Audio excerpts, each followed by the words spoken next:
Three, two, one.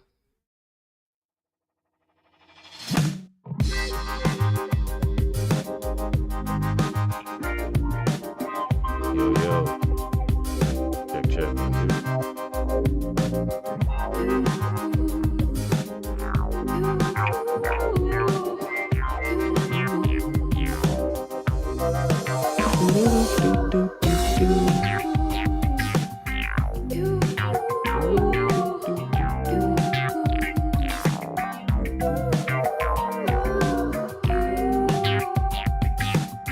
How y'all doing, beautiful people? I'll try to make this one quick. Yeah, so I can see if I can make it faster than the Jordan. You know what I'm saying?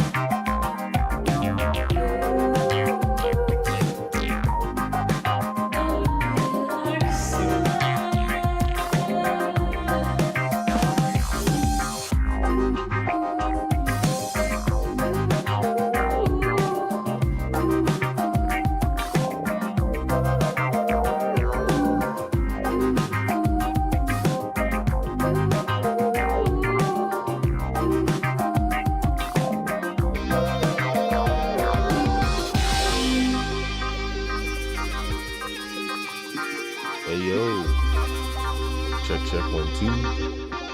Microphone check 1 2 1 2.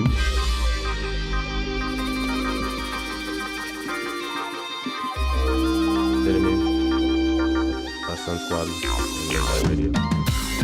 If you want to know what the song is, let's get it started, then.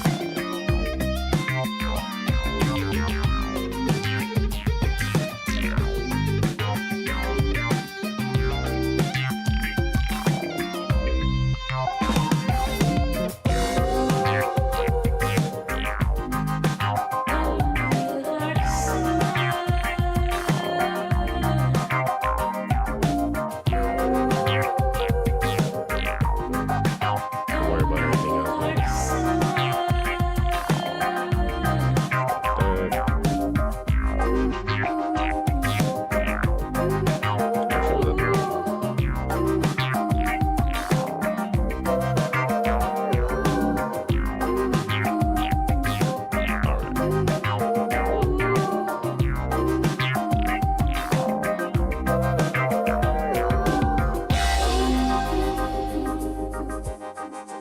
One more second, we about to get started.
All right. What is up with you, beautiful people?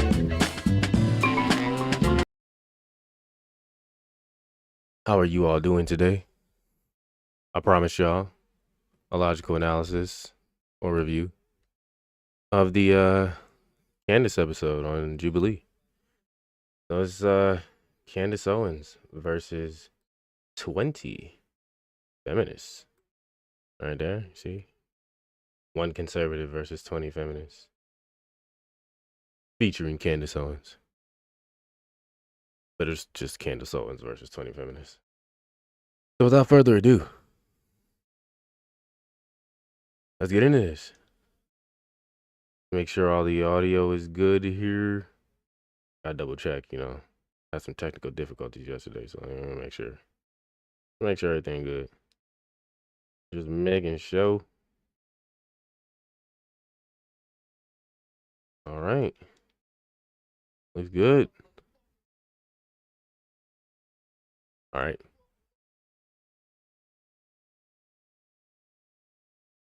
Did I?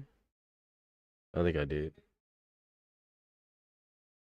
All right.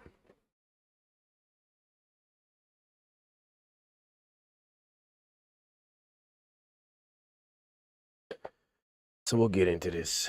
Looks like this Jasmine Jafar bitch is on here. I ain't gonna lie, I fucking hate this bitch. It's Goldstein July, just be honest with you. I hate this fucking bitch here. This bitch here. Fucking aggravating. Alright. The bitch that's not Candace Owens, you see. And you see how they just started the video with her on there, because they just know. They know. It's automatically gonna be a good clickbait, especially for these red pill niggas out here. That's what I'm mostly familiar with her from. Just arguing some of these red pill niggas. She just terrible. Just really annoying fucking voice. Like, I hate hearing this bitch. So, like, you know, I'm also not a fan of Candace Owens, so I'm basically just like, this is two people I can't fucking stand, like, talking to each other. So this is probably just gonna be irritating as hell. But this is a logical analysis. So we're gonna set our biases aside. We're just gonna analyze the arguments. Try to be fair here.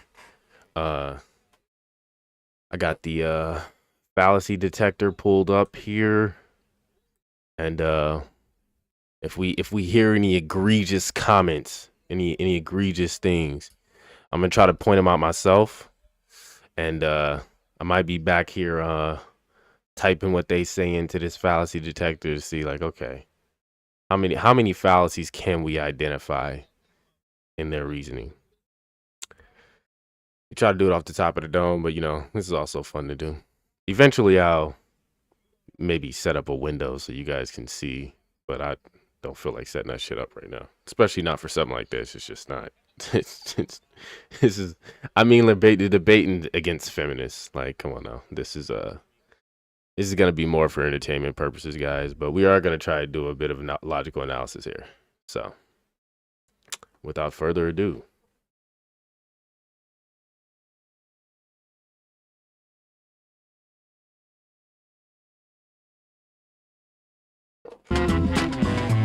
Oh shoot! I forgot I had the music. All right. Women, they don't want to stay at home when you pull them. They just want flexible working hours and flexible working conditions like you have. And I think we should all advocate for that. It's not one or the other. But when you sit here and you go, you'll be more fulfilled doing this, then spend all your time doing that. We would love for you to leave the public eye and go focus on what makes you fulfilled. Okay. Damn. Hi, my name is Candace Owens. All right. I am. So, like I said, I don't like either of these bitches, but like, she said exactly what I've been saying since this bitch Candace came back. I'm like, didn't you just have a fucking kid? Stay in the fucking, raise your fucking kid. Don't your husband make enough money? I'm pretty sure your husband makes enough money. And you can make enough money from home without putting your face out there. Like, I'm sure you got enough skills. You could be pushing some other content creator to make them big. You could probably be managing somebody. You know all the grifting techniques at this point. So there's no excuse for you not to be at home with your kid. We know you just had a kid. And she kind of just got you. Like, we would all be glad if you would shut the fuck up and go away. Now, to be fair, we want the same for her too. She's not removed from that. Shut the fuck up and go home and just go be a lawyer. Lawyers don't need to be in the public space. You know, we don't need to see you in nowhere but a courtroom, because this Jasmine Jafar bitch is supposedly a lawyer. So, like, you know, go away. We don't want to see you. Let the only niggas that see you online be your fucking OnlyFans subscribers, okay? Because she's also a whore. Just so we're clear. This is the quality of women they have on here. So it's already not looking good, but we'll see what else they got.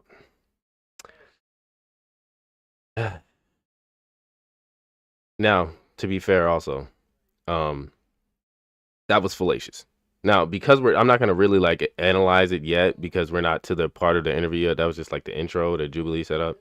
But even though she's right about Candace Owens, and she is right, she's like, go home, bitch, and shut the fuck up if that's really what you believe.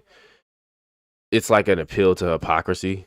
Candace Owens could be completely right about all the things she's saying, and she doesn't necessarily have to follow them in order for them to be correct, right? So logically speaking, it's like she can say things that are just objectively true and still not do them herself, you know,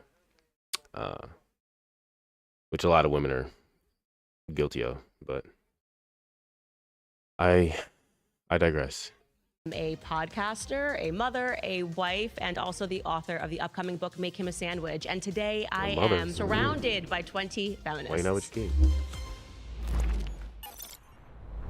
My first claim is that the sexual revolution has devalued women and made them infinitely less happy.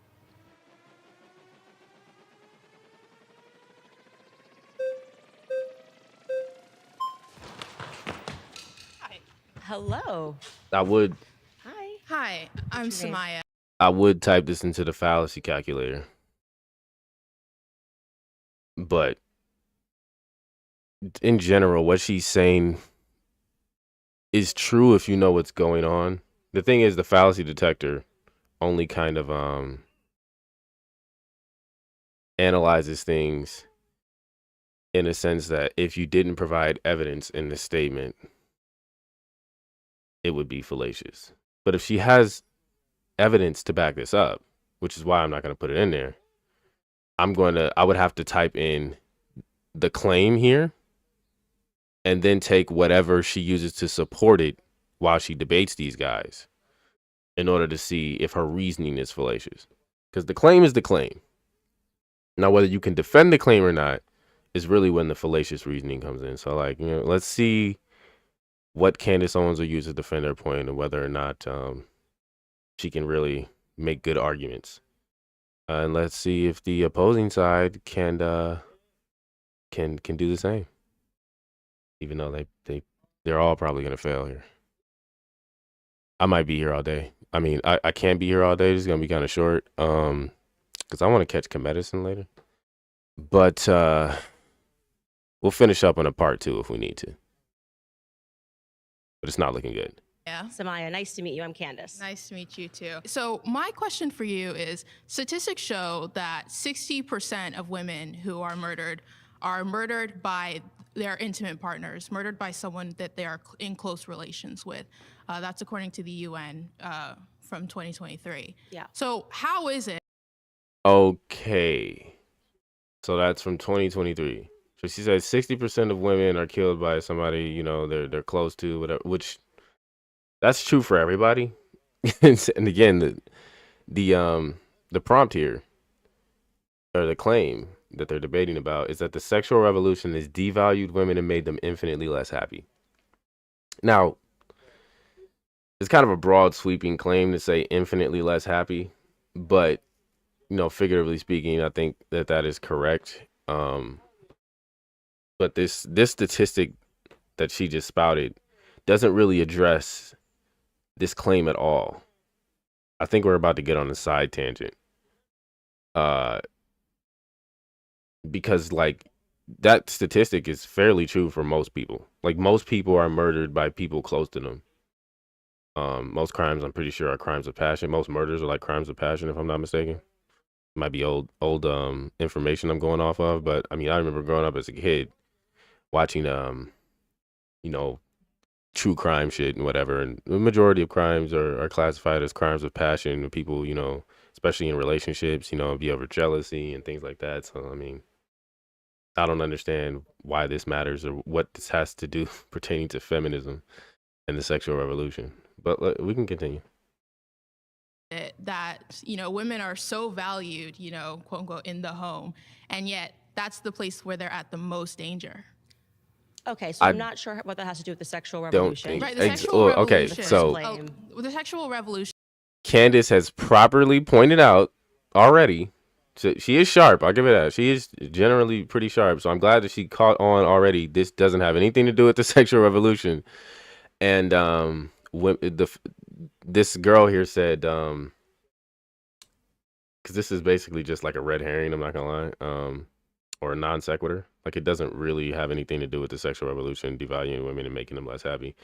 But she's saying like women are so valued inside the home, but they're at the most danger inside the home. It's like, again, that's true for basically everybody, because those people are going to have the most access, the most ability to harm you, right?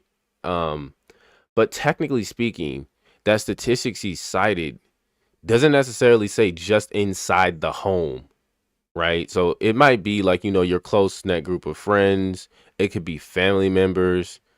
It doesn't necessarily mean like your husband or your kids or something, or even if it is your kids or something, it doesn't mean that you aren't valued.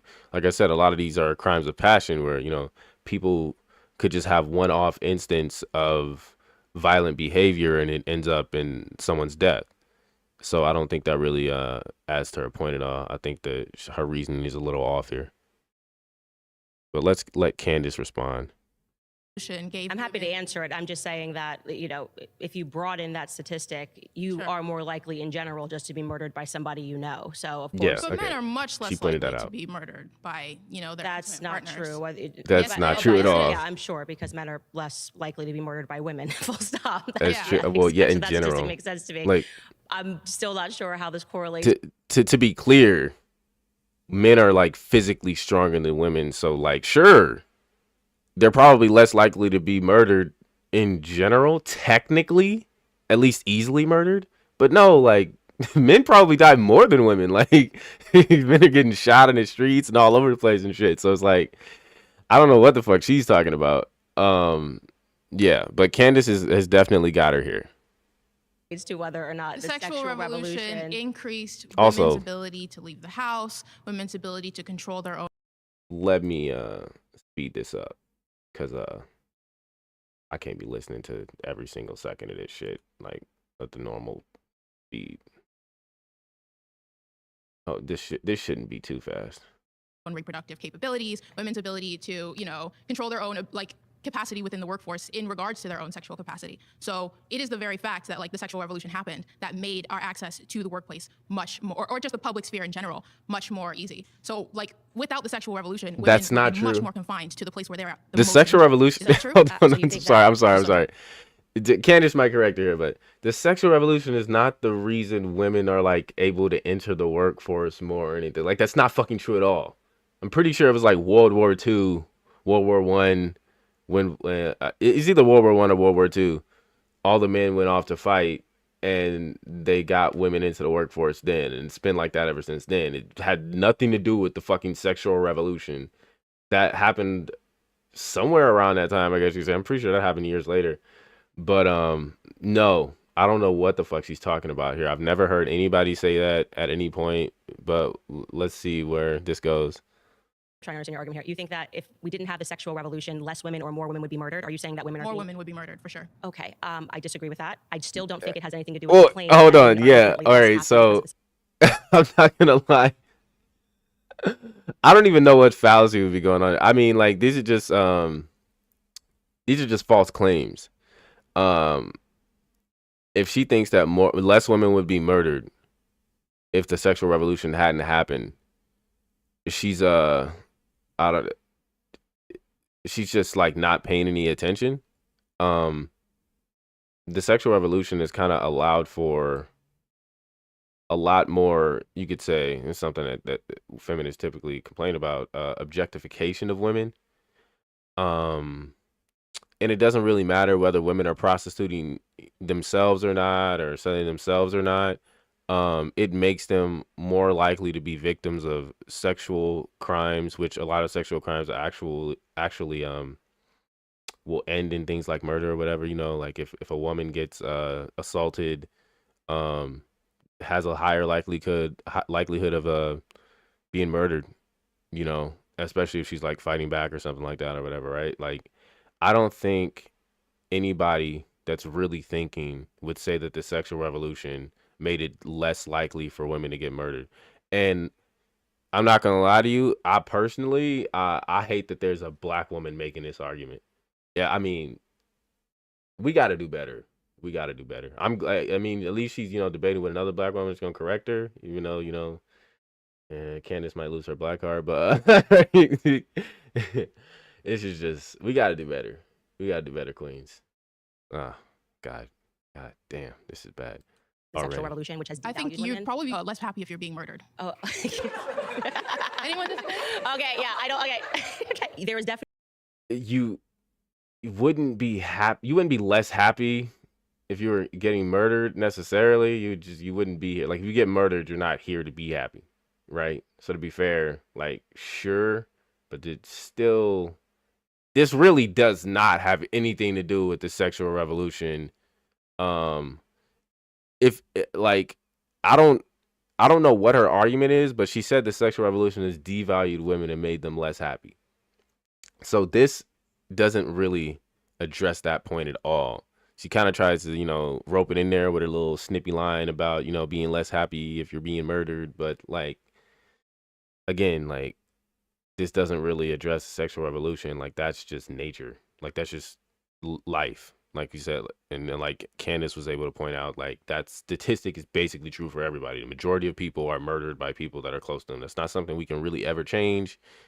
We can try, but it's more likely to happen with building stronger families, which the sexual revolution actively works against. So I don't know what she thinks she's proving here. She just sounds fucking stupid. Definitely a correlation between personal And of course, the relationships feminists and are in domestic the violence. back And just to be clear, clapping it we're up. talking about just like monogamous relationships. The most violent relationships that are on the books are between lesbian partners. Yes, when people are intimate, That's not a that is actually true. No. She got her. That's fucking true. Now look, Jubilee pulled it up. 61% of bisexual women and 44% of lesbian women reported intimate violence compared to 35% of straight women. So it's literally higher for like, and let's be honest here. 61% of bisexual women. Who do you think those bisexual women are with? If it's 44% for lesbian women, like let's be honest here. Let's be honest. The statistic you're talking about is people who have faced domestic violence. Lesbians, yes, are more likely to have faced domestic violence, but that's because they typically came from relationships with men in which they were mistreated. Lesbian relationships are the most violent relationships that we have. Hold on. She just tried to blame lesbians dealing with domestic violence on the fact that they were with men at some point. Okay, bro. Okay. Yeah, sure. The statistic is because lesbians face domestic violence with men, and then they got into a relationship with a woman, and it was just all, butterflies and unicorns. They wasn't beating each other. And if they were, she would say, oh, it's because of the man. It's because of the man that they were with before that. Like, come the fuck on now, bro. Come the fuck on. The point being is that it's not exactly a stunning statistic to say that when people are in relationships, period, whether those relationships are homosexual, whether they're married, you're saying that the sexual revolution. Let me finish. I've let you try to explain how this is correlated to happiness, and I don't think it does. I actually think you're having a different debate right now. But yes, absolutely, it makes perfect sense that you are more likely in general when you are in a relationship because people are driven by anger by people that they know, whether or not we're talking about boyfriend and girlfriend, girlfriend and girlfriend. Okay, yeah. So she's pointing out the fact that it doesn't matter what the relationship is. Like people that you're closer to are gonna drive you to anger the most part. Like that's what I was saying earlier. It's just that's not something you can really change. People that are gonna have the most of effect on you and be able to drive your emotions to the brink more than anybody else. Husband and a wife, a husband and a husband, or a wife and a wife. Yes, of course, the instances of domestic violence are going to take place when you're inside of a home. But the sexual revolution, encouraging women to give up their goods for free, which is what I'm speaking about, and encouraging men not to marry these women or to have long-term relationships, what I am saying is a direct contributor to their unhappiness because women are giving up their goods for free and women are now entering the workplace and that does not actually make them happy. Okay, pause. Sorry, you've been voted out by the majority. Please return to your seat. Yeah, I think the other women understood that she wasn't even making a good argument there. Nice to meet you. Julian, my pronouns are they, them. It's very interesting to think of it when we just think about the gender binary. It's, how do we place value on human beings in general? And so when we think about, placing value, that comes from a place of power, right? So I think let's select like the Victorian era. You have this dominant group of people coming from white supremacy, deciding who gets to have a proper status in the world. And so that is already like taking human beings and devaluing them. And so what the sexual revolution did was to help people seek out empowerment, which increased value, no matter the gender. So when it comes to sexual revolution, revolution, let's look at one contribution is sex education. I'm actually an educator. I teach sociology and LGBTQ studies. And I have absolutely seen the positive outcome with the sexual revolution and sex education and seen people empower themselves. This bitch is the teacher? She's the teacher? I'm not even analyzing the argument right now. I'm just analyzing what she just said. Like, you're a teacher? I'm just looking, like, analyzing, like, the body language, the face, the body structure. This is what our colleges are doing to girls, man. What is this? What is this? Not who is she? No. What is this right now? What is this on my screen right now? Candace is like debating a hobgoblin. And with that comes safety when it comes to decreasing I didn't know hobgoblins could speak English. STIs, abuse, sexual assault. Again, people get to empower themselves of all genders. And I know earlier you mentioned about violence amongst lesbians and. Is that a mohawk bun? This is nasty work right now. She rocking the mohawk bun. This bitch is like a biker. A hobgoblin biker. Oh my God. Sapphic community, which I do identify within, all genders can be subjected to violence. That was the point I was making. So I wasn't sure of how her claim was relating to what we were talking about, whether or not it makes people happy or unhappy. Relationships are obviously a ground where there can be violence. I guess I could just wrap it up by saying, like, if we all have access to like sex education through the incredible work of feminists through the sexual revolution, we are able to gain access to information and gain skills to create an equitable society, egalitarian within our relationships, whether it be platonic or romantic. All right, so this is I mean, she already committed like an anecdotal fallacy, just kind of trying to talk about the fact that she's a teacher and she's seen these things happen to where people empower themselves and yada yada blah blah. Yeah, whatever, cool. That's a nice story, bro, but that's all it is. That's why it's an anecdotal fallacy. But also, she's not really making an argument as to why. Like, I think the reason I pointed out the anecdotal fallacy is I don't think she's really given anything else other than like this kind of appeal to emotion. And the idea that being educated in sexual education would help empower people and all this. She's not really making an argument as to why Candace is incorrect. She hasn't really gotten there yet. I'm so grateful for those feminists who have fought for us so we can gain those spaces and create a healthier society. Okay, are you a believer in the government doing everything that it can to make people happy? So when it comes, as someone that teaches in the public sector, I understand the concern when it comes to what is a teacher, what kind of information they're providing to the students. I do believe that we, as a teacher, I should be able to give that sort of information. That girl in the back with the flag. My claims is I believe that we should mandate sex education amongst college students. So when we did the Jordan one, that black girl in the back with the flag, she was the one that was having a genuine conversation with Jordan Peterson. Like, she was having a serious conversation. She's basically the only good faith person that really got up there and talked to Jordan. And that's like why at the end he chose to talk to her, and they had a great little conversation at the end of that episode. So I'm actually kind of looking forward to her getting her chance up there to talk to Candace. I would love to see where that goes. Oh, yes, I do want the state. I would like the government to give us those resources so we can implement that curriculum. Okay, are you consider yourself a feminist, I'm assuming? A queer feminist. There's variations, right? What is a queer feminist as opposed to a feminist, just so I understand? Well, you're a queer feminist. We fucking know, okay? We can look at you and fucking tell. You don't need to tell us you're a queer feminist. We know. I don't even know why Candace asked her that. Obviously, she's a feminist. She wouldn't be on the other side of this debate if she wasn't. But the fact that I'm a queer feminist. Shut the fuck up. Yes, we know you're a fucking weirdo. You know what queer means? Weird. You're a fucking weirdo. We can look at you and tell that you're a fucking weirdo. You fucking weirdo. Jesus Christ. So I heavily believe in queer theory. So, the gender binary that we understand, it comes from. Fucking God. All of y'all do. All right? The only ones that don't are the TERFs. I would love to see if they have a TERF here. That would be a great dynamic if you just get a TERF up here.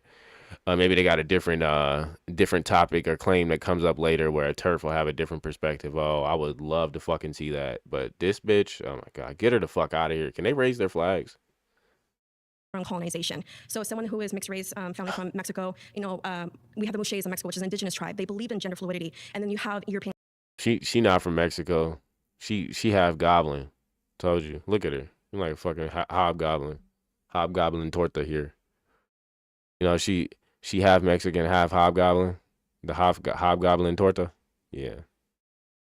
Colonizers coming who dismantled that. And now everything that we understand when it comes to gender is a Western lens. So from a So queer, you don't even think women exist, I'm guessing. I think everyone should be empowered to figure out their identity and explore the language that best describes themselves. So She should have just said yes. Like, she just don't even, she can't even answer a straight question. freedom, America, right? America, freedom. And I want to believe in that when it comes to identity. Everyone should have the freedom to decide how they want.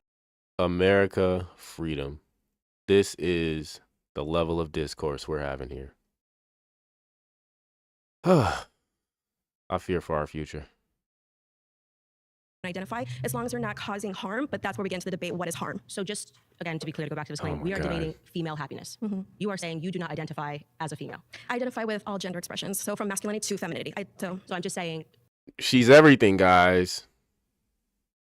She's not a hobgoblin female. She's a non-binary hobgoblin. Non-binary Mexican hobgoblin torta. That's her. are you just saying that as a part of queer theory, you're debating whether or not women are happier after the sexual revolution? I'm just trying to understand because it seems like you're debating queer theory as opposed to female. Yeah, I believe dude, all like, genders benefit why from the the sexual fuck did you revolution. even bring Vote up out by with, the like, majority, I don't know please return to your why. seat. See, like, this is my fucking problem with these goddamn homos. They always want to talk about some homo shit. They're talking about feminism. Get the fuck out of here with your queer theory bullshit. Nobody gives a fuck. That's not what they're here for. Are we serious right now? Look at Candace's face. I can't even be mad at her. Holy shit. What the fuck was that? If I was a woman, if I was in Candace's spot right now, I'd be cussing her the fuck out. They would have probably had to get me the fuck up out of there right after that one. Like, bitch, are you serious? She would have got cussed the fuck out. Ain't no way. Ah, she Hello, made it. Zena, very much. Shout out to my queen. Look at her. She's so cute. Thank you so much. Nice to meet you. Can we start with the beginning? Do you identify as a female? I identify as a woman, yeah. Okay.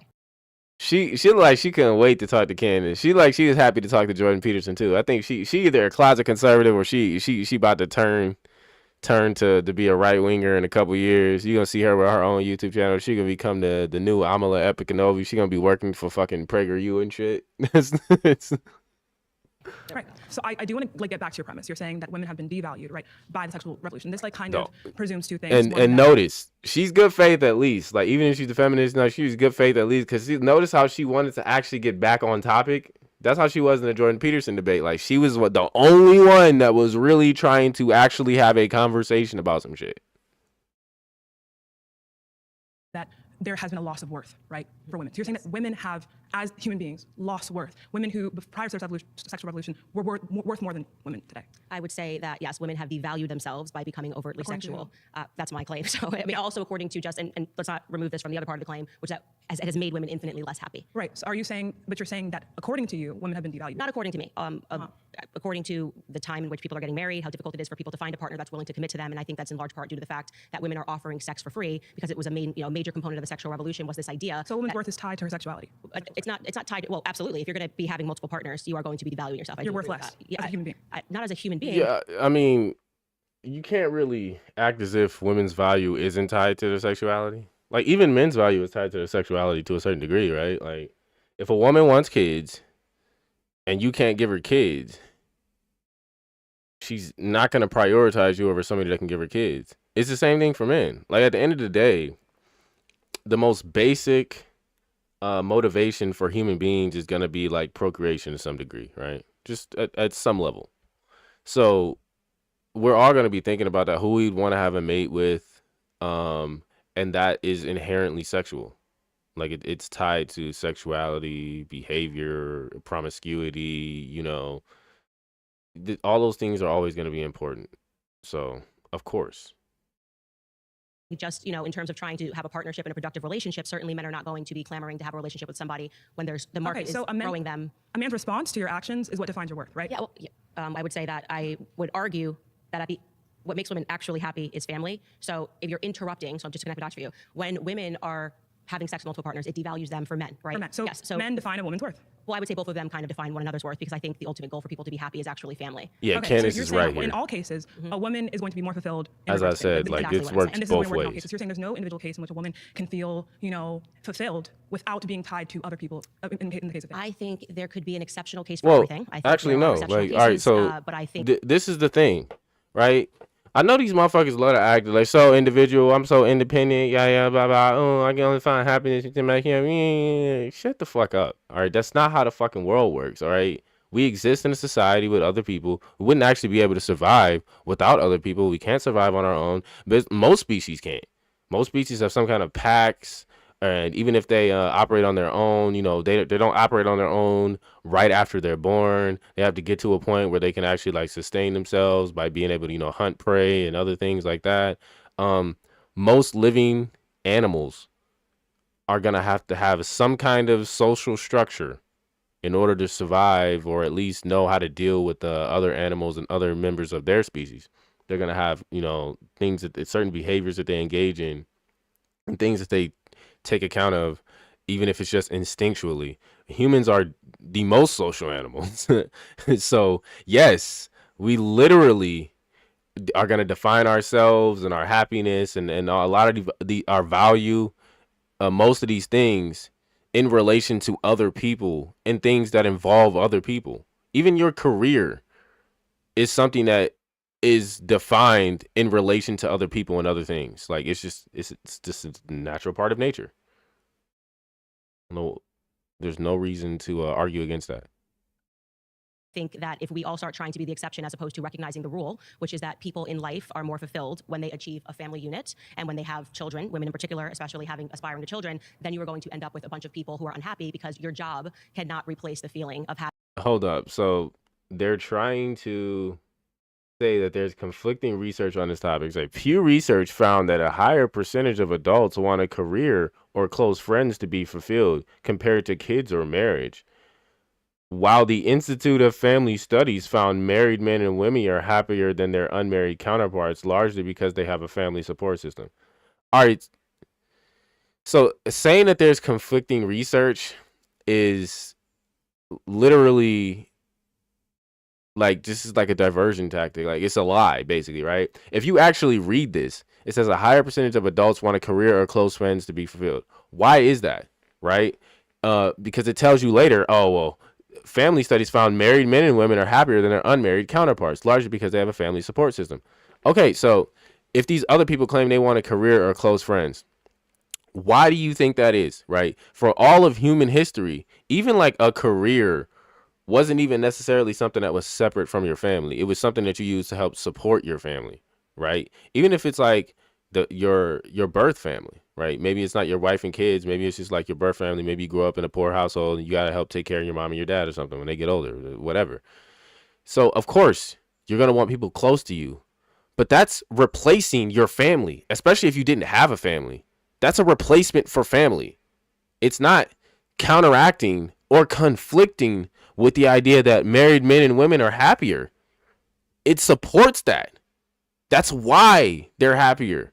They're not trying to replace a wife and kids or their mom and their dad with close friends and a job with some coworkers they might like or some work that might be fulfilling, right? As long as you're doing some kind of work that helps support your family, like people used to own farms and do like, small work with their family inside the house. That's still a fulfilling career. You don't need to be working with other people to have a fulfilling career, quote unquote. And that's not actually going to be fulfilling at all. What's fulfilling about it is that you're able to take care of yourself and be self-sustaining to some degree. Like, that's why people want a career, or they want work that they're happy doing. You don't need to really seek that out. That's a natural part of life. So that doesn't conflict with the idea of marriage at all. Of course, even married people want a career, like most, especially men, right? Because that's part of supporting your family. So this also doesn't really address women at all. Like, it just says adults. So like, there's no conflicting information here. It all just supports the fact that, people want close-knit family. They want close-knit groups, which is a family, and close friends are only like a replacement for that. You don't even really need friends if you have a really large family. You don't. Like, your family is your friends. You can have friends, But if you have a decent sized family and you have the types of responsibilities that most adults have, you're gonna have like a couple friends at most, maybe. Some of them are probably gonna be your coworkers. But at the end of the day, you're gonna be spending the majority of your time with your family, and that's gonna be what has you fulfilled. The only time that's not gonna be the case is if you're lonely, and most people don't want to be lonely. That's why married men and women are happier than their unmarried counterparts. But again, we'll let them continue. I just wanted to address this like fucking fact check they wanted to pull up here. It's just complete bullshit. Having a family. So what you're saying is we need to look at every individual case and see what is going to fulfill you or what is going to, I guess, essentially predict your happiness more. Because if we look at, for example, the Nordic countries, right? These are countries, I'm talking about like Sweden, Denmark, right? These countries tend to be like, I think in the past 14 years, they've been ranked as highest in happiness and marital satisfaction from women, right? And we see that they also have been the most open in regards to like, you know, sexual norms and you know, sexual roles, right? So, and we also see that there's less rates of like STDs reported. We see. So they're saying it's true that they rank higher in the happiness. This is also like, this is self-report. Unless you're getting this data from like therapists that are talking to their patients and their patients are being honest about being unhappy and shit, it's like most people aren't going to sit there and tell you that they're unhappy. And happiness is fleeting, right? So with a lot of these studies, I don't even think it really even makes sense to use them as like, you know, hard data, because you're saying like, oh, well, these people are typically more happy on average, and it's cool. Like, you know, that's what they were just doing with the married and unmarried people. Although you have to understand what they mean when they say happiness, because they always just say happiness, and it's like, are you guys actually using any specific metrics? I know typically if you're talking about married couples and unmarried couples, or just unmarried people in general, married couples, you can at least use the state of their marriage as some kind of metric for their happiness, you know, and what they say about their marriage and how they feel about their marriage. But even that, right, to some degree, if you're using that as hard data, it's like it's self-report. Like, are they going to tell you that they're unhappy in their marriage? And in the unmarried people, it's like, yeah, unmarried people are probably more likely to tell you that they're unhappy.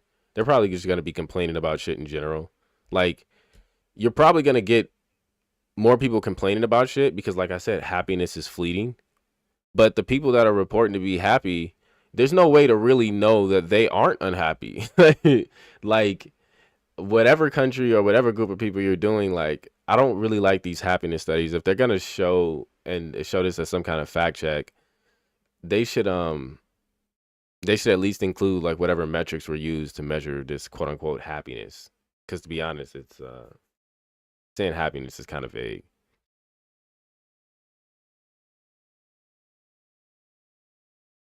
See more, and that's also due to comprehensive sex education that's pushed in those countries. So we see that and that's like a direct result of the sexual revolution, right? So when we're seeing that direct reports of happiness, right?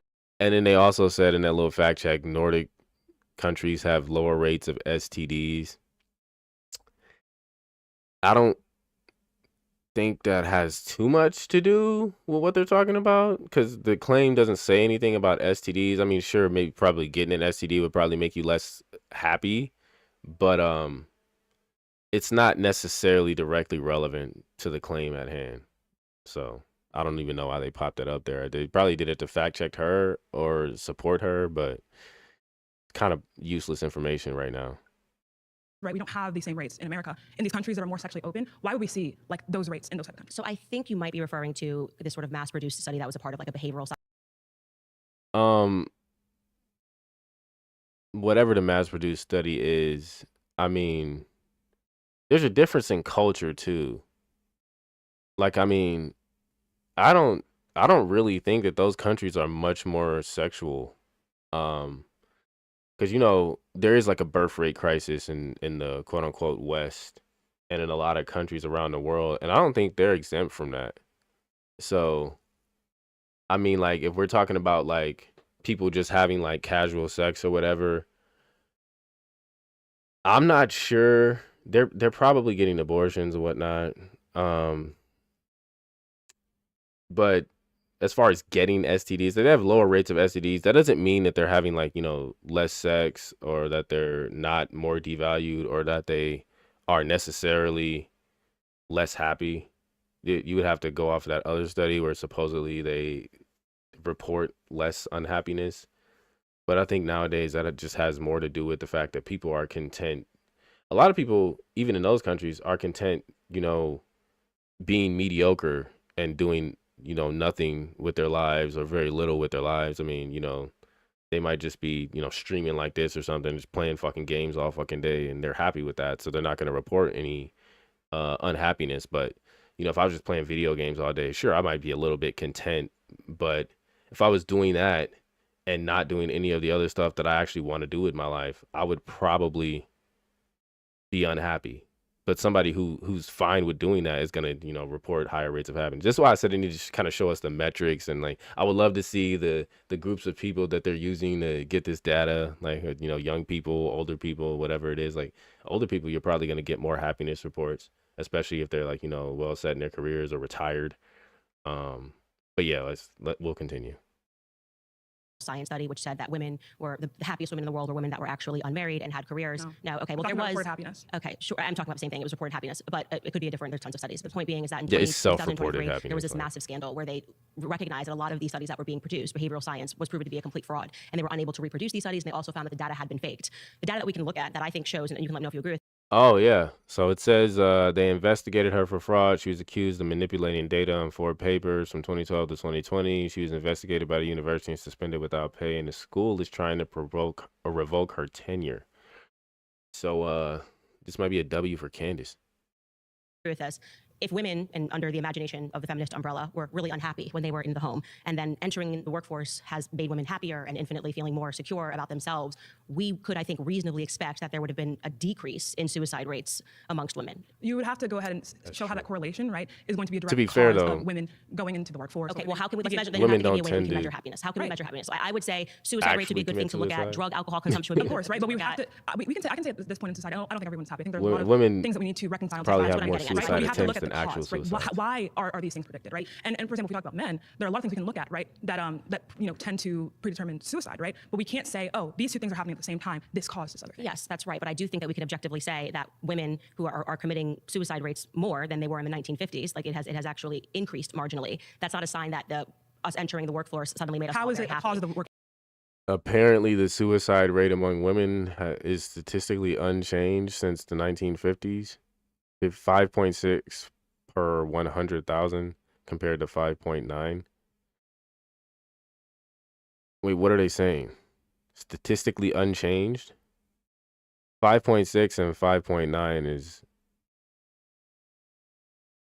is a difference. So if they're saying that it increased from 5.6 to 5.9, then Candace is right. It increased. Saying it's statistically unchanged is like, I mean, I guess it didn't go from 5 to 6, but 5.6 to 5.9 indicates some increase, especially because it's that's basically a percentage. So, I mean, 5.6 over 100,000. So I mean, whatever. It's 5.9 now, apparently. I don't know. I don't know what the fact check is there. It seems like they're agreeing with her. They're just trying to downplay the increase in suicides. We're also binge drinking at a higher rate. How's this We're cause taking of opioids at a higher rate? How's this the cause of Because entering I think the women are being think? put on a pathway aspirationally. But you're gonna have to. You're saying you think this, right? But where's the cause? Like you're not substantiating the claim. You're saying this is what I think. I'm seeing two. Okay, pause. You've been voted out by the majority. Please return to your seat. Thank you so much. Oh, Great job. Very Great good. job. She's a lot more combative than she was with Jordan Peterson in this one. I think it's because obviously she's probably a feminist. So she was really trying to get at Candace about this.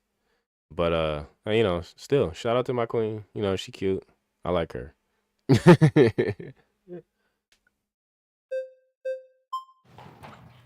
Hello. How are you? Damn, she was And going Nikki, for it nice to meet you. again. So when we're talking about the value of women on a societal scale and how we view each other, right? When you're devaluing us, you're objectifying us. And follow me, I promise. But rape rates have gone down by about half in the last That's an 20 years. equivocation Right? fallacy. So you're saying we're the less Devaluing valuable. doesn't mean objectifying necessarily. I guess you could say you're dehumanizing them or whatever. But technically, when when they say like objectified, I mean, oh, you're treating her like an object or like she's just a body part or whatever, which is like people don't really do that. Because it's like, if we're objectifying a part of your body, quote unquote, there's nothing besides like a human or anything else that like possesses those body parts, right? So at most you can say is that we're devaluing in the sense that we're only focusing on what use you have to us. But I mean, people tend to do that in general. So it's like, you know, you're either being valued for one thing or another thing. It's like it's not necessarily objectification. I don't know why she said that. Now, why wouldn't we be suffering at a higher rate? So is the argument that you're making, just so I understand, that because women are giving up sex for free, they're not being raped? Every study shows rape is not correlated with just sexual gratification. It is a power structure. Okay. So it is about objectifying and abusing women when you rape them, not about whether or not you want sex. What I am saying is that women are... This is, okay. These people, they need to stop, all right? We get it. There's a power element to the whole rape thing. But we're not going to sit here and act like there's no sexual aspect, like, oh, it has nothing to do with it. It's all about power. Like, bro, shut the fuck up. Niggas clearly wanted something. Otherwise, they would have go and got it somewhere else without doing that. All right? There's usually some kind of perversion going on there, some kind of sexual gratification going on there. I mean, you got a whole BDSM community of people that get off on that kind of stuff.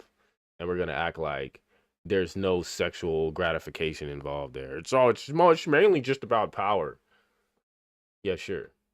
Maybe when it comes to doing that to the same sex or something for men, but like, no. Like, if a guy's doing that to you, probably more about sexual gratification, about perversion and mental illness. And just say power. It's not just power. Are less objectified, so therefore we are being raped less. Okay, so you think that in today's society, because this is pretty wild. She really just said, yeah, like this is the one of the most insane takes I've ever heard. Like they're being less objectified when they're being more sexualized and sexualizing themselves more. Being less objectified now. Really now. Just brain cells just gone right now. For me. In the 1950s, you're saying women were more objectified than today in the land of OnlyFans, the Kardashian clan, and women that are essentially putting up their boobs and butts for free on Instagram. You're saying we finally have achieved less objectification, where women can't even get onto in advertising. You can't even advertise a bag without them having to be naked in order for them to get a career as a model. Titties on you're saying, everything oh, great, we've now, achieved and they're actually less objectified. So they objectifying not themselves. Trying to suggest that I think that the over-commodification of women's bodies is positive. But what I am saying is that when you're going to the 1950s... Wait. She just said the over-commodification of women's bodies is positive? Bro, what are we doing here? Is that we shouldn't put this glazed look of, oh, it was so happy. We had single-income households and we got to stay home. We also had a pill-popping problem. We also were viewed as maids. Like, we were seen as a house appliance far more than we were as people. And so when you have... Yo, guess what? Before you had house appliances, who had to do the shit? People? And now that you have house appliances, you feel like you're being treated like a house appliance for being held to the standard of doing shit that you only now have machines for? And the machines make it easier? You don't even really have to do shit anymore? Like washing clothes used to be a whole chore that took like hours and shit to do, folding up the clothes, hanging them on the line to dry, yada yada, blah blah. Like you used to have to wash them bitches by hand in a fucking tub or some shit. Now you just throw them in there. You ain't gotta do shit. You can go about the rest of your day while you let that shit happen. Once it's done, you can go take it out and put it in the dryer. Like, are you serious? Holy shit, man. Motherfuckers are spoiled. That's the problem. These motherfuckers are spoiled. We need to take this technology away from them. Have that kind of objectification where you are in a subservient position. I think we're facing a different form today, but I think that rape is a signifier of a contradiction to your statement. Okay. Does that make sense? It doesn't make sense, but I do want to rebut on a couple points. So thank you for saying that, Candace. Thank you, Candace. That does not make sense. First, I just want to say, suggesting that objectification has gone downward since the 1950s is wild. That's just a firm no. That is not the truth. Yeah, you know that's not true. Wait, so do you But feel like, hold on, let me answer your second thing. You then brought up, okay, women were at home, but they were pill popping. Well, you then have to acknowledge we're actually popping more pills now, right? So we have actually. Yes, we've commercialized the popping of pills. It's popping a lot more pills now. All these pharmaceuticals is like, there's whole videos about these bitches talking about all the different drugs they take because of all this other shit. But I thought, the sexual revolution and stuff was making them happy. I thought it wasn't making them more unhappy. Why would they need like therapists and all this other shit and they take all these drugs and everything if it was such a good thing? I don't know. Doesn't make sense. Increased our amount of pill popping. Women are having overdoses on opioids. And on top of that, since I think 1999, by rate, we are increasing our opioid use compared to men. So women are not popping pills less because we're going into the workforce. That's actually not true at all either. We're also. So I think Jubilee's little fact check there said that I'm pretty sure it said that women are more likely to do that shit than men, to be popping pills and all that good stuff. So like I said to you, consuming alcohol more and binge drinking more than we did in the 1950s, which is why I was trying to get her to say, we need to look at actually a reasonable metric of how we can define happiness. Because it's hard, right? Are you happy, yes or no? Sure, but wait, hold on. We're actually avoiding what my original point was about rape being the signifier. Okay, pause. You've been voted out by the majority. Please return to your seat. Yeah. Thank you. Nice to meet you. Terrible arguments here. Hi. Hi. I like your hat. Whitney Shanahan. Nice to meet you. I ain't gonna lie, this is bad. I might have to do like 3 parts here. I don't even know if I can finish this in the second part because Candace about to get started up here in a little bit, and I'm gonna have to wind this down. But I'm gonna try to get through as much as I can. They still on the first claim here. This is bad. This is fucking bad. I'm gonna try to stop pausing as much. They keep popping up all these fact checks to be making such bad arguments, man. I'm trying not to talk over them. So like, the more I pause, the longer this shit's gonna take. I don't. Whatever, man. I guess it'll just make for more content. We'll see. I am fascinated by your claim that women have lost happiness since the sexual revolution, since the 1950s. Do you think that there's any tie to happiness and freedom and happiness and choice? Because since 1950s, since the sexual revolution, women have gotten exponentially more freedom and more choice. And for me, as a mother and as freedom doesn't equate to happiness. Sorry. Like, if you weren't aware, freedom does not necessarily entail happiness. It can actually entail the opposite. Especially if you ever heard of something of was it option paralysis? You can have tons of options. It's like on the market nowadays. You got tons of options of different things to buy or whatever, but like, is it gonna make you happier when you can't decide on what the fuck you want because you just have too many options and you're like, you got option paralysis? Or would you be happier if you only had a handful of things and it was easier for you to decide what you wanted to do? That's one of those situations that could show you that, hey, maybe having more freedom and more options isn't necessarily going to make you happier.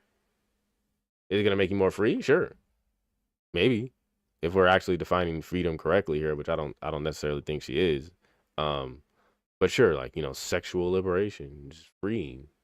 Even though it can lock you in to particular behaviors and habits. Sometimes when you give yourself more freedom in one area, you can confine yourself in another. In another cage of a different design. a woman, having the freedom to choose what I do, to make my own destiny, makes me infinitely more happy than, say, back before the sexual revolution when I couldn't get a bank account, couldn't get a home loan, couldn't work outside the home, couldn't travel around without a man, couldn't control my own I don't think the sexual revolution has anything to do with women being able to have bank accounts. Like, I don't know if feminists must have their history fucked up. Like the suffrage time, suffrage era issues weren't the same as the sexual revolution era issues and shit. Like they got their feminist history all fucking mixed up. Like I really don't think they understand the timeline with a lot of this shit. Reproduction. So I feel that happiness, personally, my belief, is tied to our ability to have freedom. And I think that in the United States, protecting freedom and our individual freedoms is what's going to lead us to happiness. Did you go to college? Absolutely. Okay, great. Did you? Yes, I did. So you have a degree? Absolutely. I ain't gonna lie, this freedom bullshit be getting on my nerves. The last thing women need is more freedom. You see what they do with it? Booty pics on Instagram. That's what they do with their freedom. Now, when you went to college, did you go to college because it was simply something that you wanted to do? Or did you think that I have to go to college because in order to get a job, I have to have a college degree? I went to college for art because I was fascinated with art. Okay. It's just answering my question. Did you go to college? Was that the only reason you went to college? Or did you think that I might want to do something in art, so I have to go to college like for my career? I went to school because I wanted to expand my horizons. I mean, I think that's why most people go to university. No, why so did you go? That's actually What? You're supposed to go to school to fucking learn. To learn something important, a trade, to get a career. I know I know they don't fucking teach trades in college anymore. You might as well just go to a trade school, but you should at least be learning something that you can actually make money off of later in life. If you're not, then why the fuck are you going to school? Like, sure, going to school is a place you can learn, but you should probably do that after you figured out how you're gonna find a living or make a living. Like, you don't just, oh, well, art just interested me. I don't know. I just wanted to expand my horizons. She's just the reason most people go to school. That's probably the problem with y'all motherfuckers now. You went to college to expand your horizons, not to fucking learn anything. Party and bullshit. Is that really what y'all be doing? That's all y'all be doing there? Jesus fucking Christ. actually not true. I went, and I think a lot of people go because there's a pressure that if you don't go to college, you're going to be a failure. It's a choice. Everything's a choice. So taking away choice. Yes, and a lot of people also feel forced to go to college because they think it's necessary to make a living in the future. So like, I don't know what this bitch is talking about. This fucking hippie ass for like free love bitch. Is like, I swear to you, she was probably a fucking hippie flower child in the fucking 80s or some shit. Choices doesn't make people happier. Yeah, Taking but away freedom doesn't make people happier. I'm disagreeing with you on the idea that people are feeling more free by financial pressure. I think financial pressure makes people feel remarkably less free. So you want no bank accounts again? Women not to have credit cards? I'm not saying that women shouldn't have access to credit cards. Bro, I don't think that bank accounts have anything to do with the sexual revolution. I'm pretty sure that was all just sexual shit. Wasn't that like in the like mid to late 90s? Like what the fuck? Like women were able to have bank accounts like way sooner than the sexual revolution. I'm pretty sure. This is like something that was an issue like during the suffrage movement or something, or late after the suffrage movement. Like, I don't even think she has her shit right here, man. Her shit is all fucked up. Or bank account, you're putting words in my mouth, so why don't you respond to the words that I'm saying? Well, less financial pressure. If I don't have a bank account, that's a lot less financial pressure, I guess, right? Financial pressure in terms of most people that go to college, I'm counting myself among them, is because typically in order to get the job that you're being sold is going to make you infinitely happier and infinitely more free, it just requires a college degree. And most of these people, to be clear, have to put themselves, the majority of people have to put themselves into debt. And I don't think anybody would describe debt as a form of freedom, right? I don't think anybody would realistically say... Let's get back to happiness. So we're here to talk about happiness. In fact, the majority of the reason that people were slaves in the past was debt slavery. So like, you're quite literally putting your kids into college. You're sending your kids to college to put them into what is essentially debt slavery, which is just ironic as fuck. Because a lot of these people be like, "Oh, slavery is the worst thing in the world," but it's like, do you know the majority of slavery was debt slavery, and that being in debt is almost like tantamount to that same kind of thing nowadays, especially college debt, because you can't declare bankruptcy for that. Like, yeah, you guys are fucking retarded. And how the sexual revolution, and we're not talking about college debt. I think it's important because we're talking about freedom. You just said that the reason why I feel happy is because I have more freedom. And I am saying that financial restraints and debt does not equal freedom. It's the exact opposite. You're quite literally locked into a contractual agreement. That's not freedom. That doesn't make people feel more free. So let's eliminate the debt. Let's eliminate college debt. Maybe we should have free college here in the U.S. That sounds great. Great idea. And that's why they want the debt eliminated too, right? They want freedom, which is why they want the debt eliminated. But having the debt is directly against whatever freedom you think you have. Yeah, Candace, I love that idea. All right. Okay. Love it. Champion for the people. Girl. Very nice. All right, return to your seat. Surrounded is now a podcast, available wherever you listen. Search Surrounded, plug in, and stay part of the conversation. Anywhere, anytime. Yeah, whatever, Jubilee. My second claim is that no career will give women as much joy and fulfillment as raising children.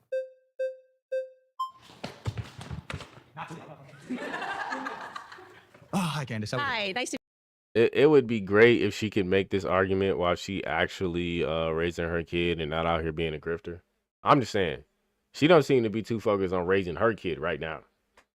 She like, she did her fucking maternity leave and shit, and she back out on the grift before her baby's even a year old. Pretty sure she just had that baby. Correct me if I'm wrong. Nice to meet you. Nice to meet you. I'm John. Okay, so I feel like a lot of your arguments today are very rooted in a sort of old school perspective. I have to be honest. Like, I think, and I'm not trying to be insulting whatsoever. I feel as though most people. This is not an argument. So, just to start off, like, this is non sequitur, right? It's just not an argument. It's a complete non-argument. I don't even know what he's trying to say here. It might be a genetic fallacy. It's just like it's an old school perspective. I mean, like actually, there's another word for it. It's like appeal to novelty, like as if like just because an idea is old that it's incorrect. Yeah, this is not good. People would identify that claim as pretty extreme and pretty like. Children are extreme. Well, no, that women would get more happiness apparently. He's right. I mean, bro, we literally have a birth rate crisis here. Like it's literally a bad thing for society if we can't replace our population. Then everybody's happiness is gonna go downhill. So I mean, like that just contributes to her point even more that yeah, women will be extremely fulfilled and probably a lot more joyful knowing that they're raising the next generation and that they're keeping their country and economy and everything else stable by providing the children for the next generation and raising them up to be, upstanding people, if that is what they're doing. Hopefully that's what they're doing. That's the best case scenario. From raising kids and having a job or deciding what they want to do with their lives. Why is that? I'm just curious. Why would having children, which is just a natural biological conclusion, be something that sounds extreme? I just said inherently. Yeah. Inherent. That's the extreme. inherent expectation. Yeah. That's better for. It's inherent because it's biological. So I think when we think about things that are inherent, I think biology is a good thing to start with, right? So biologically speaking, men and women come together, they form families, and that's the reason why you're sitting here. That's the reason that I'm sitting here is because biology is inherent. Well, so it's just natural order that we're speaking about, right? Okay, let's break it down. So why do you believe that? Why do you believe that? Why do I believe that? Why do you inherent? Why do we believe that having a baby is just natural process and natural occurrence? Is he really asking that right now? See, this is what I'm saying about these fucking liberal niggas, these fucking male feminists. These niggas have no balls. They clearly have no brains either. Like this is sad. This nigga needs some apex. Inherently are happier. Yeah. You keep stressing this word inherent. So, yeah. I think because it speaks to natural order and every piece of life I think is enriched by You children. don't think it's natural for women to get to decide what they want to do with their lives? I do not think that saying women can decide whether or not they want to go to work or have children is problematic. What I'm saying to you is that women will get the most fulfillment from having a family. Because it's natural. It's natural, but also children are wonderful and beautiful and spiritually divine creatures. I mean, they're amazing. There's everything about having a child. Yes, it's a lot of work. It's beautiful. I hear that. Well, Yeah. Okay, what if there's a little girl born and it's her See, you dream can't even argue with it. to be an author or to be What are you here for? on TV or any of these things, and having children is very expensive. It takes a lot of time. So how is it better for that, and I understand this is hypothetical, but that hypothetical little girl to have children than to pursue these things that would make her happy as she gets I older? just think that if she publishes the book and she has a child, she would agree with me that the child was more fulfilling and made her happy. That's what I'm happier than the book did, is what I'm saying. And I say this as a published author. And also, I would publishing choose a my book children is not over a my fucking best-selling career. book, and I was that You just little girl publish who a had book. dream that, Like, oh, you it would might be be really writing great a if lot I of could books. share It's my only a thoughts and ideas career in a if you're book, continuing to but write books. It is utter insanity for me to That's the reflect on only that time and say that that's I would actually a rather publish career. Blackout than to have my 3 children. But why is it rather? You see And what there's I'm no saying? way It's that you're not gonna. rather. I'm just saying I don't that think it I will was. That's her claim, is that it's better. It will be I more don't think I could fulfilled. ever. Yes. So I don't think I could ever see any woman saying, "Oh, yeah, all the books I wrote were just. It was so much more joyful and fulfilling than raising my fucking child." If they say that, then they're either a horrible mom or just a fucking horrible person. Probably both. rather.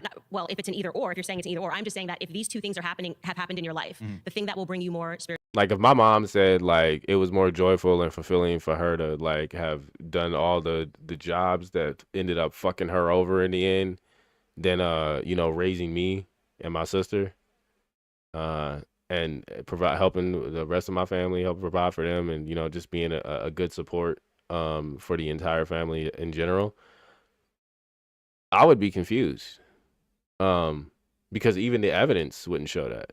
Like I can clearly see that all of that was more fulfilling for her.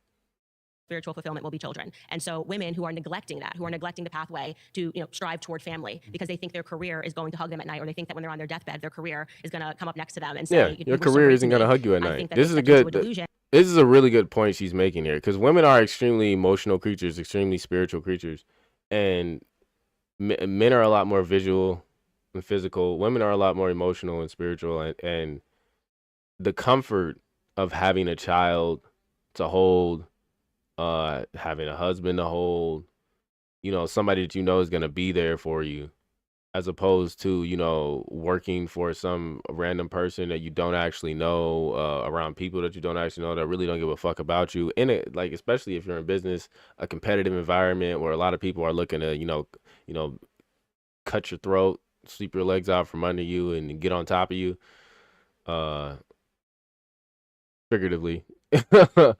um, it's not it's not gonna be fulfilling to the same degree as having a family would be, and arguably not at all.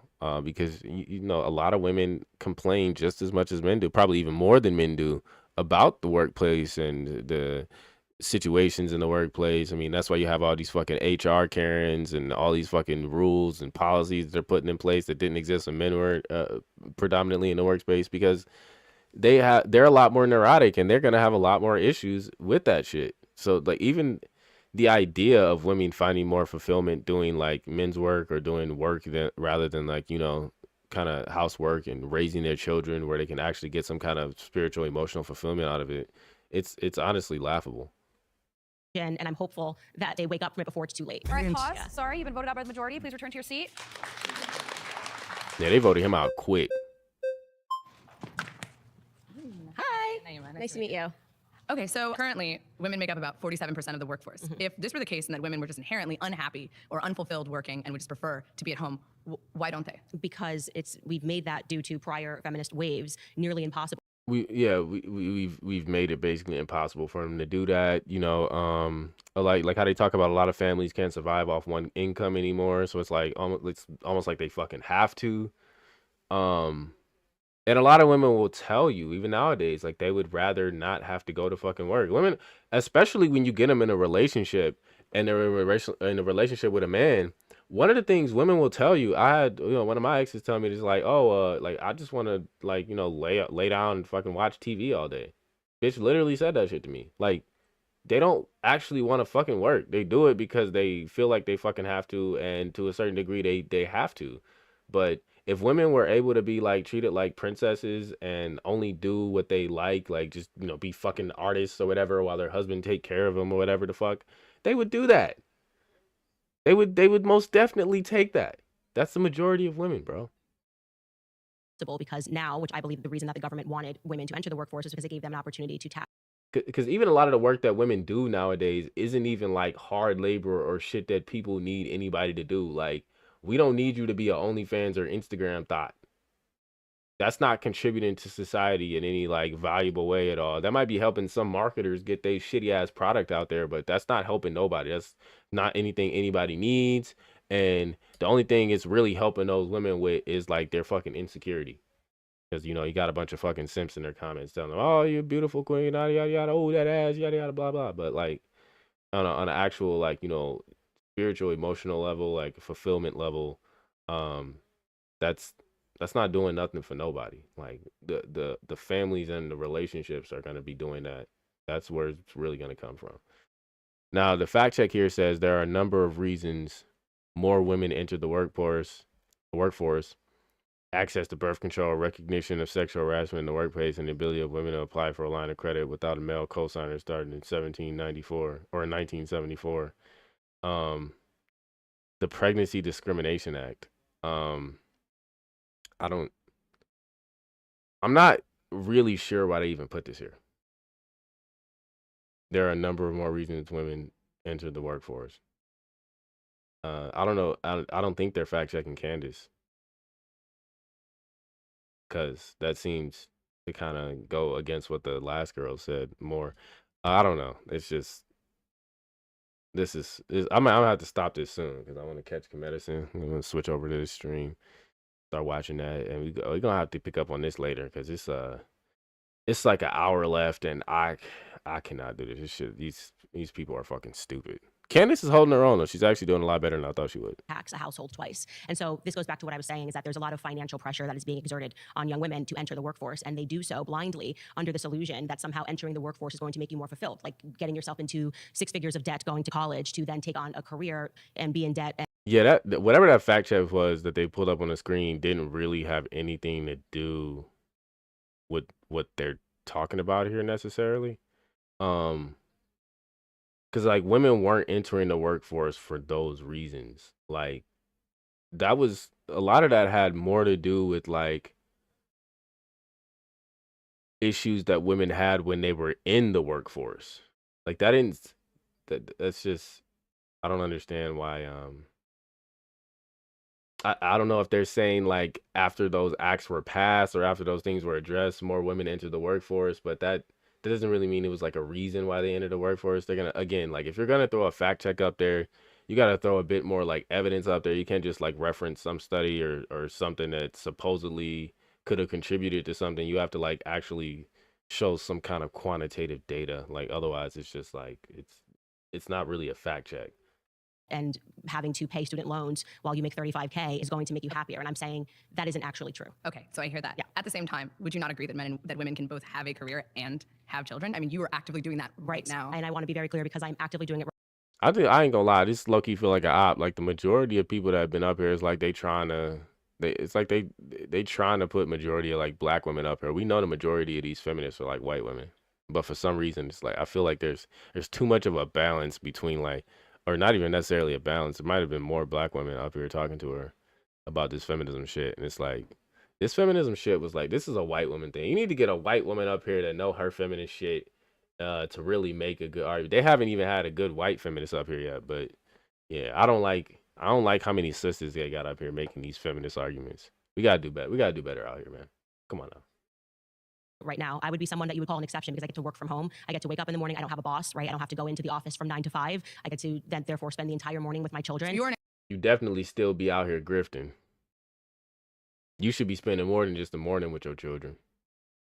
Exception, and the 47% of women that make up our labor force are also an exception? No, the exact opposite. So I'm trying to make it more realistic because I think it's really bad form when people who are able to stay at home, right, and are able to start working at 1:00 p.m. as I do after being around their children, the children are running around all day, will then preach to you that every woman can have this. That's not the reality. The reality is that the overwhelming majority of people are stuck behind a desk all day and they're not happy. They're not doing work that gratifies them at all, and at the same time they're suspending. Well, that's just what career you've chosen. But I think that the issue with work a 9 to 5. I think that's okay. She's literally saying that's not the career she's chosen. Like she's saying the majority of people are stuck in those types of careers. Like I don't know if she's like understanding what she's saying. Yes, but if it's the job that is making them unhappy, then maybe they should have chosen a different career path and not the structure of the career itself. But my issue with this is that not only is it claiming that women can't both be mothers and have jobs. Most career paths are going to be like that. Especially if you have like kids, it's just like, I mean, like companies aren't necessarily trying to accommodate, all this extra shit. The only reason they are now is because women are in the workplace. But, before they had to deal with majority men, men weren't required to have to, make sure that they could take care of their kids in the morning and shit. It wasn't something like because they had a woman at home who was doing that. And they were the ones going out to get the money. So it's just like, this is only a modern day issue. And it's not just the career that they chose. It might be somewhat like that nowadays because you have like a lot of these other careers where you can work from home and you can have a little bit more free time. But it's not even the case that majority of women can necessarily choose these things. Like you have to have the skills to be able to do those jobs anyway. You got to go out of your way to do that. And a lot of the time it means sacrificing the prospect of even having a family to even get ready for that kind of stuff. Jobs, which we know to be true because millions of women. Like you usually got to be well into your career, especially in some fields, to ever get to the point where you can like, until recently, like, be working from home. And even still, like you got to have some level of experience or be doing something that anybody could do if they invest money into, like a lot of these people start up little like, travel agent shit or be doing like some insurance shit or whatever. But like most women really are not doing that. Men do that. My mother does that. You are actively doing it right now. But it also is qualifying what every single woman in this country wants without any clear evidence. I mean, there's 169 million women in this country. How can you say that you know exactly what every woman secretly wants? Are you asking them? That wasn't my claim that I secretly know what every single woman wants. I'm saying that if you measure up at the end. Yeah, no, the claim here is no career will give women as much joy and a fulfillment as raising children. Now, to be fair, she hasn't necessarily given much evidence for the claim so far, but none of you have actually made any like decent arguments to counter that claim.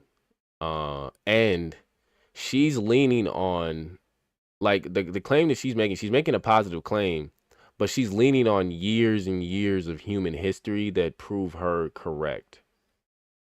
And like the modern day, women haven't, like you just went over this with the last claim, women haven't really got any happier. You know, if anything, they have to deal with more bullshit.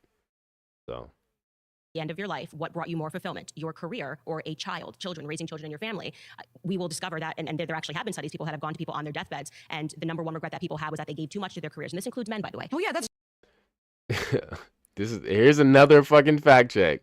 According to the top 5 regrets of the dying by Bronnie Ware, whoever the fuck that is, too much work, which is like, again, give us some like qualitative data here, or some quantitative data here, some numbers, some actual like study or something. Like, it's just recording like top 5 regrets of the dying by this bitch, so I don't know who the fuck she is. No actual numbers from the book, nothing. She's just saying too much work is the number 2 regret behind not living a life true to yourself. Which is like, what is this fucking hippie ass bullshit, bro? Like, no shit. People are probably saying dumb shit like this. What does that actually mean, though? Not living a life true to yourself. That could mean that you didn't end up having kids. So, like, what is, like, because that's vague as fuck. Not living a life true to yourself could include, like, not working the career you want to, or putting your career over your family. But yeah, this basically does defend Candace's point, to be fair, because it says too much work is the number 2 regret. So, I mean, clearly men or women are working too much. And this would kind of support Candace's point that they probably have less regrets if they had been raising their children more, and they'd have more joy and fulfillment.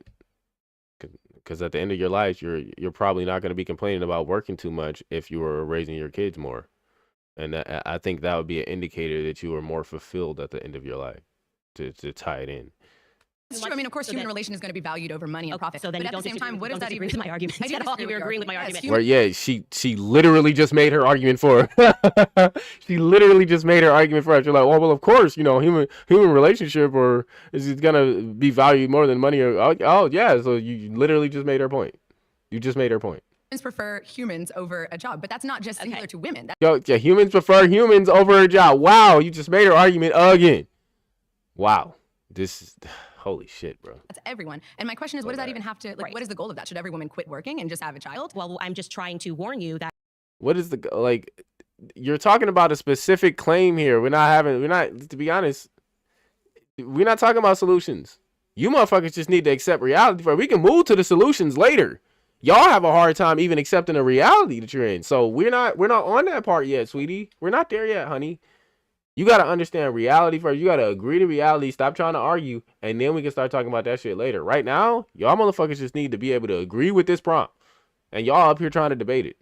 Y'all doing the exact opposite of acknowledging reality. That if you decide to suspend that pursuit of family. I mean, you just chose to acknowledge it, but you did it by accident. Because you think that you have to first climb the ladder. A lot of women make that mistake and they don't end up finding a partner. But that's their right. It's free will. You will definitely have a right to make a mistake. You don't get to say what people should and shouldn't do. I don't think my claim is this is what people should or should not do. I'm just simply stating that my claim is that you will be more fulfilled. I don't think she said anything about what people should or shouldn't do, if I recall. I didn't hear that. If you focus on you trying don't get to decide what other people are fulfilled by. Okay, I'm making my claim. I mean, it's not about her deciding it. You can observe what other people are more fulfilled by. You can use contextual evidence, historical evidence to say, oh, well, it looks like people are more fulfilled doing this stuff than this stuff. Looks like women are less fulfilled working in a fucking office with a bunch of people they don't know than raising their family that they're going to love and they're going to be able to take care of them when they're old. Wow. Well, what a fucking surprise.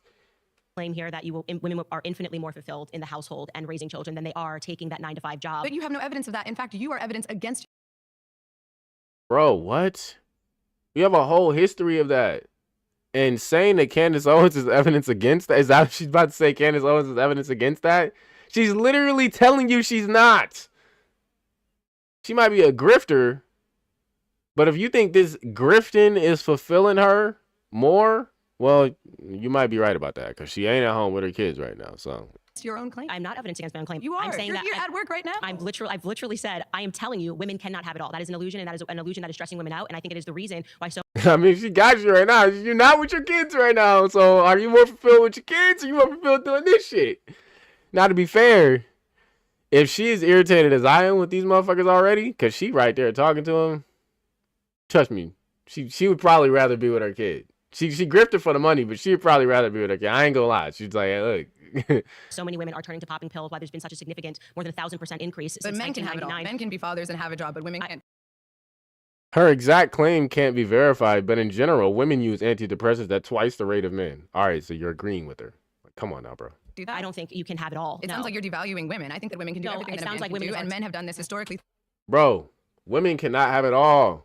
Oh my God, she's devaluing women because she's telling you fucking reality. This is what I'm saying. You can't move on to solutions if you motherfuckers can't agree on reality. You can't have it all. Even men can't have it all. We can't give birth to kids. We can't spend the same amount of time with our kids if we're going to be fucking working. The men can acknowledge that they can't have it all. You got to choose. You got to make a choice. And sometimes you don't even really have a choice because of the way the fucking world works. But Jesus fucking Christ, women, you cannot have it all. Nobody can have it all. Not men or women. It's not devaluing them to be like, acknowledge fucking reality. You have human limitations. Holy shit. Throughout time and memoriam. I think women is our debate topic today. So but I mean, women exist in a society with men. We are comparing women are trying to be both women and men, and that is why women are unhappy today. Is because Literally. actually, what's quite ironic about the feminist movement is that women are just trying to be people. I think women have been taught that being a woman is not enough, and that you have to also aspire to be a man. You're not just people. You're women. You're the ones who create people. And you're the most important element when it comes to creating, raising, and refining well put together people. You need to raise your kids right. It's hard to do that if you're trying to do a bunch of other shit that leaves your kids at home without you, with nannies, inside schools, with a bunch of people who don't give a fuck about them. Like, come on.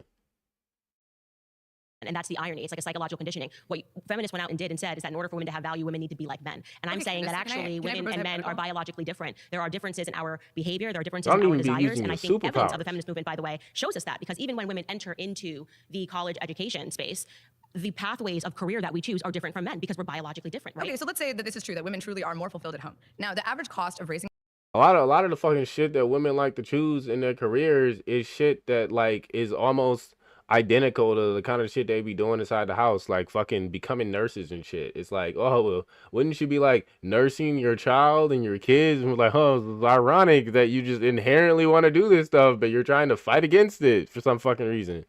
Raising a child a year is around $21,000 or more. So my issue is, are you saying that women should just suddenly stop working and now the onus is entirely on men? Like the society that you're... It used to be. You could probably make it like that again. It would require the majority of you to leave the fucking workforce so men could have fucking jobs. And it would have to change a lot of shit about, it would change a lot of shit about, you know, the way HR is set up, you know, and a lot of businesses might end up being more successful, to be honest.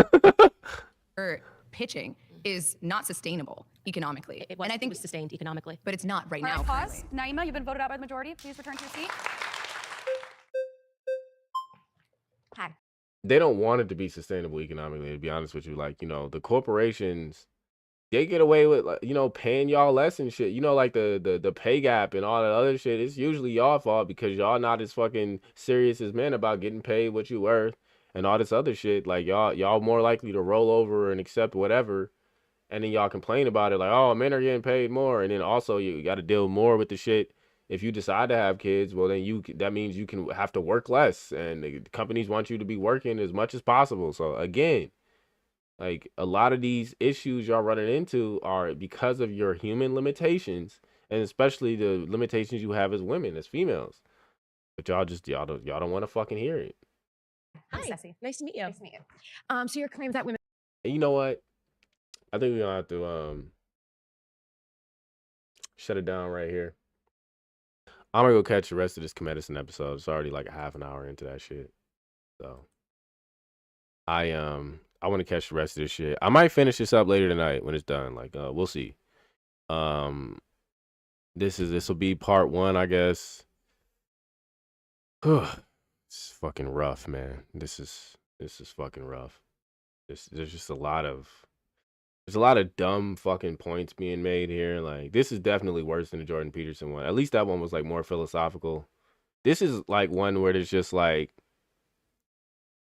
so much obvious evidence that most of what these claims are is true.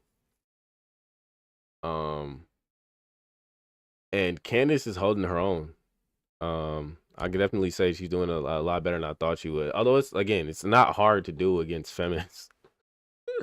But this is why I said, like, there's not even like a lot of logical analysis to do here, because to be honest, most of what these women are doing is they're not even making arguments. They're not even really making like points.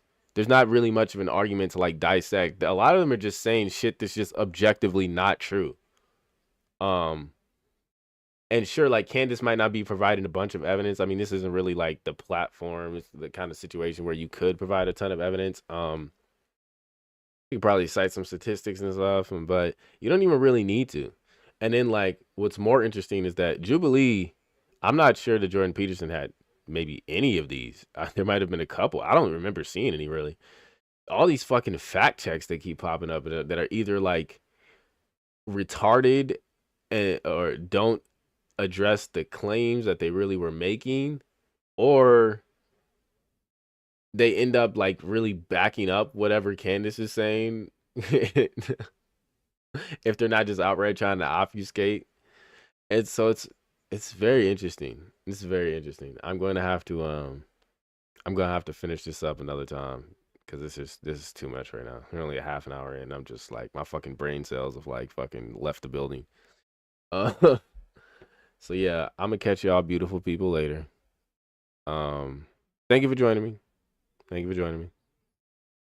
We'll try to see if we can get like some more of this done tonight. I doubt I'll be able to finish it up today. I'll probably have to do it tomorrow. So with that, I'll bid you beautiful people adieu.